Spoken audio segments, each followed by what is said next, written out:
Carl Aziz for CNN 10 telling you Fridays are awesome. Thank you for tuning into our show today. Westphalia is a town in central Michigan started by German immigrants in 1848. Our first story takes us to the small, close-knit community for people's thoughts on the town. With a promising academic history, a fleet of small businesses, and an exceptional sports career, many people have been wondering about the small town we live in. And today, we're going to be talking to some people, asking their opinions. So what is it like working in a small town like restaurant? It's pretty on and off and stuff with action. What do you think your favorite part about working here is? Just the closeness with the community. I'm serving people that I see all the time, serving people that I'm familiar with, and just really getting to know people better here through serving them and working. So what is it like being a small business owner in this community? Great. Everybody in this town patronizes the businesses, and it just feels like home. Do you have like a favorite time of year when it comes to this business, or do you just enjoy it all year round? Football season. What is it like having other businesses in such close proximity? Is it like a competition, or do you get along with the other businesses? Never been competition. We've all had something unique to bring to the plate, so we have never felt like we were in competition. Becoming part of the Westphalia community is very easy, mostly because there's plenty of things to do around town involving everyone in the community. The PWSTC, which stands for Westphalia Students Take Charge. It's a student-led organization that raises funds for various causes. Over to Izzy Gallagher to find out more.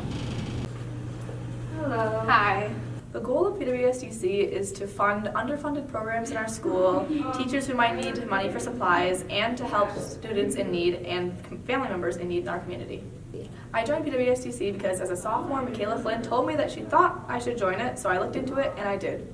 In PWSTC, we have a lot of committees like the Prom Dress Resale, Candy Sales Committee, Half Court Contest, Miracle Minute, Video Crew, and a new one this year, the Color Run. I think student-led organizations are very important because they allow students to be responsible without having administrative oversight so much, and they can take charge of their own actions and education. Being in PWSTC has allowed me to become a lot more responsible and take on a lot of adult responsibilities, such as talking to business owners and managing real-world money while still helping my community.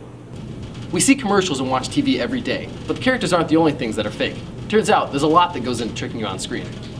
There are all sorts of cool advertising tricks used by photographers to make what they're filming look better or to save money. Have you ever noticed how cereal on cereal boxes looks perfectly dry? That's because it's not milk, it's glue. The bowl is filled with glue and the cereal is meticulously placed on top, in the best position to make it look the best. Mashed potatoes is put in everything. They inject it into meat to make it look more plump or firm, and it's used as a pie filling that will crumble when you cut the pie. That ice cream you would see would melt quickly. That's why they almost always use colored mashed potatoes. Cotton balls, or sponges, are put in water and heated up in the microwave. Then they put it behind food to make it look nice and steamy. Have you ever seen that delicious billowing steam? It's really a cotton ball, or a sponge, heated up and put behind food. There's all sorts of other tricks, like putting shoe shiner on homemade buns to make them look brown, to having plastic ice cubes. However, this isn't just limited to food. Before photographing insects, photographers generally put them in the microwave for 3 to 5 minutes. This slows them down and makes them lazy, so they won't fly away on you if you get a nice picture. Most models and shampoo ads don't have silky hair, just hair extensions and lots of air from fans nearby. And the most mind-blowing trick of all is the Blackbird rig. Blackbird rig is a car that can adjust its wheel length 4 feet and its width 10 inches. It has an electric motor that can realistically mimic most car engines. It also has adjustable suspension, so you can mimic almost any car. Why? Because the Blackbird rig is what you don't see in lots of movies and car commercials.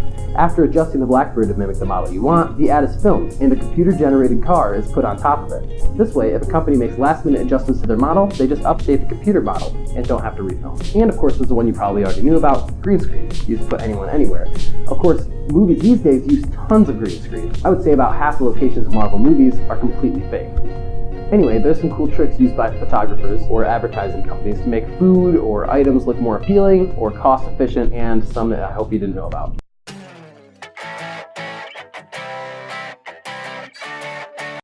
Today's 10 out of 10 involves the recent launching of the SpaceX Falcon Heavy rocket. It was the most powerful rocket since NASA's Saturn V. Most rockets deliver payloads like chunks of concrete or steel. Not this one. The vacuum chamber opened to reveal none other than Elon Musk's personal Tesla Roadster with a mannequin on it called Spaceman. Judging by the fact that it was the most powerful since NASA's Saturn V, it must have been a pretty long rocket.